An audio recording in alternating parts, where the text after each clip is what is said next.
दोस्तों अस्सलाम वालेकुम। डॉक्टर ख़ालिद मोहम्मद सुमरो केरु ऐं किथां जो हुयो, खेसि आख़िरकार बेरहमी सां कंहिं मारायो? डॉक्टर ख़ालिद मोहम्मद सुमरो जा सरमन सिंधीअ जे GM सैयद पलीजो तोड़े शहीद बशीर ख़ान कुरैशी सां कहिड़ा तालुकात हुया? सैयद ग़ुलाम हुसैन सां डॉक्टर ख़ालिद मोहम्मद सुमरो जा कहिड़ा इख़्तिलाफ़ हुया?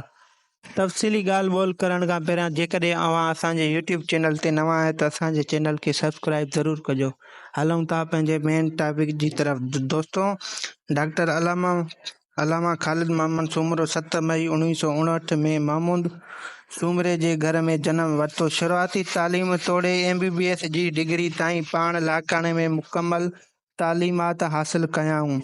दीनी तालीम पंहिंजे वालिदैन इस्लामिया यूनिवर्सिटी इस्लामाबाद तोड़े मिस्र जी जमियतुल अज़हर यूनिवर्सिटी में हासिल कयाऊं। सियासत जी शुरूआत सन 1988 में जमियत उलमाए इस्लाम जी जनरल सेक्रेटरी तौरु कयाऊं। बाद में सिंध असेंबली जी बतौर रुकन तौरु मुंतख़ब थिया। खेसि 3 नियाणियुनि समेत 6 पुटनि जी औलाद आहे। डॉक्टर साहब हमेशा दीन इस्लाम जी ॻाल्हि करण सां गॾु सिंध जा वफ़ादार फ़र्द पिणु हुया। संदसि ॻाल्हियूं ऐं हवाला तक़रीबन GM सैयद रसूल बख्श बशीर कुरैशी जे नज़रियात जी अक्स कंदड़ हुया, तंहिं करे सरमन सिंधी खाइण काफ़ी वेझा रहिया।